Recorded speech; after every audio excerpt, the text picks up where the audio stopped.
Hey YouTube, welcome back to my channel. I sure am glad you're here today.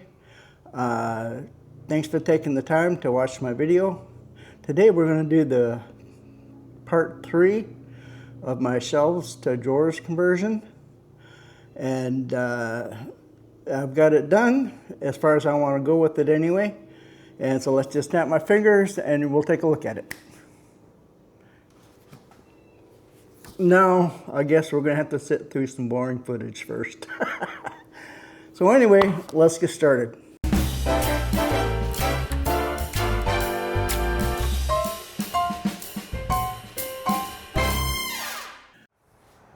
Okay, I thought I'd do a quick update. I got all the drawers in. The only thing I don't care about is these cheap drawer slides that I bought. They don't work very good, but they're in there now. On the top, I wanted the shelf to be level.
This shelf slants down, as you can see by these. This is 9/16 here and 1 1/4 here. So I leveled out this top shelf, and then this will go on top of that, like that. And then on top of that, I'm going to use this gray vinyl flooring that I used from my workbench. I have some left from when I redid my workbench. This stuff really works good because you can just take a rag and wipe it off. The grease and stuff and oil doesn't stick to it. The only downside about using this is, you can see I burnt it. So anytime I use my angle grinder or something like that that produces spark, I put a pad down here, a wooden pad, so I don't burn it. But that's the same stuff we're going to use on top of that. I also use this vinyl on my sink cabinet. I redid my sink cabinet a couple months ago, put drawers and stuff in the front, and I use this vinyl. With the sink cabinet, I used a clear silicone and filled in these cracks with silicone, just to help waterproof it. But this stuff works really good for this kind of stuff. It's reasonably cheap and works very well for tabletops, for a workshop. Okay, time for an update. Another update. I got the top on here. It's nice and level. I believe is what I'm going to do. I'm going to do the same thing as I did on that workbench. I'm going to be putting some aluminum angle here, here, and here. That'll kind of dress it up a little bit and keep things from, it'll give me a little edge right here to keep things from sliding off. I got all the drawers in. The drawers are working fine, considering my cheap slides. On the bottom,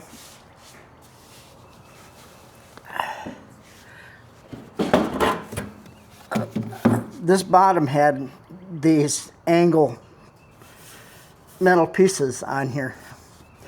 And I was trying to think of what I wanted to do at the bottom, and this is what I came up with.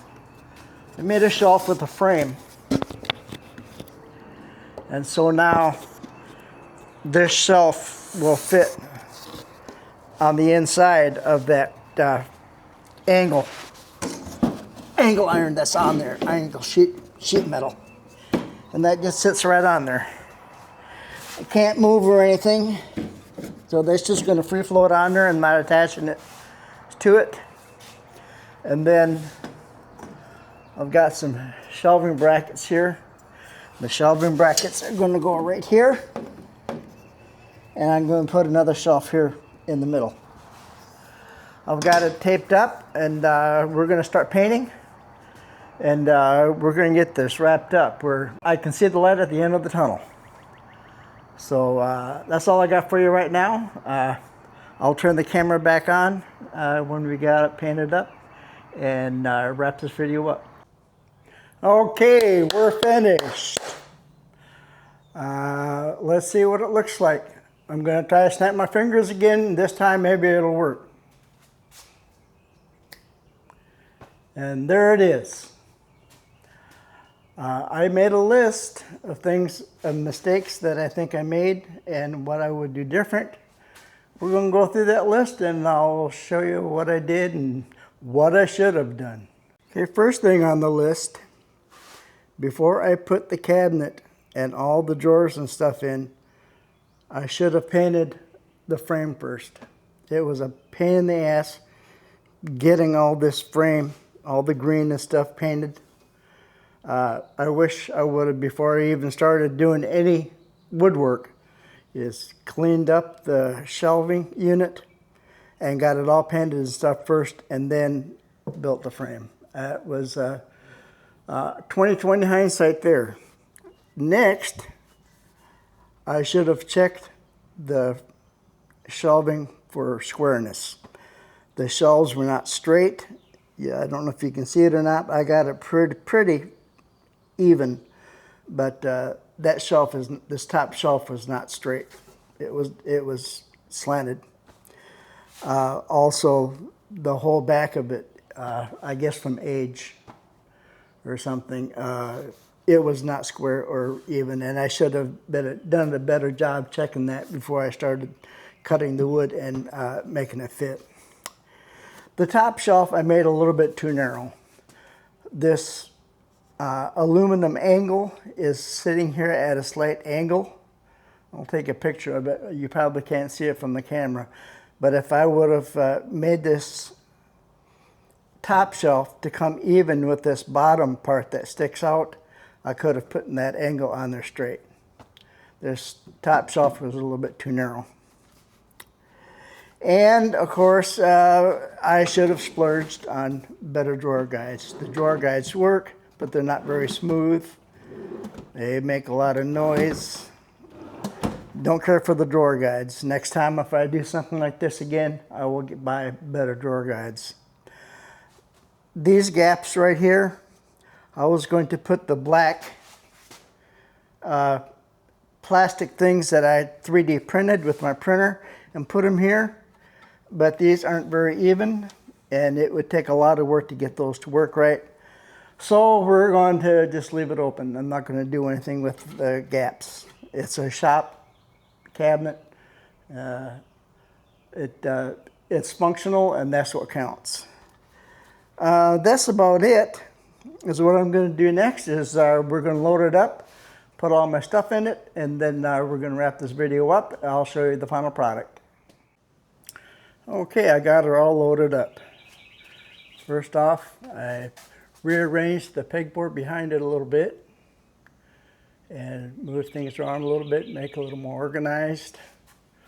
This drawer I'm going to keep. It's got my heat shrink switches and all that kind of stuff on it. Wire nuts. So I like this little cabinet. It works good for that. Plus it's transparent so I can see what's in it. On the shelf itself, on this first drawer, made some partitions. Got all my 12-volt plugs and stuff, different battery accessories, and then AC kind of stuff, plugs and adapters and stuff like that. On the second drawer is just some spare wiring that I have. On the bottom drawer is some larger wiring. I put a few of my electrical tools in this top drawer. And this is all my trailer stuff, trailer adapters for my trailer and my truck and stuff like that, for trailer lighting. On the bottom drawer is AC kind of stuff, plugs and boxes and stuff like that. Then on the bottom, I use the middle shelf to put all my kits, heat shrink kits, connection kits, terminal kits, stuff like that. And then on the bottom, I put some of my tools that are electrical tools, different kinds of testers and multimeters and timing light, stuff like that, battery tester. And that's what it looks like. This project is done. Okay guys, that project is finished. Keep in mind that I used all scrap wood that I had laying around, and I didn't buy anything for it. So considering that, I think it came out okay. If I were to do it again, I would probably build the cabinet on my workbench and then set it down on that shelf instead of trying to build a cabinet between the two shelves. It was not easy, and I had a lot of problems with it. But anyway, thanks again for watching my video. If you're not subscribed, please hit that subscribe button and like button, and I would appreciate that. And good luck on your projects, and we'll see you next time. We're going to continue making these videos, and this really sucks.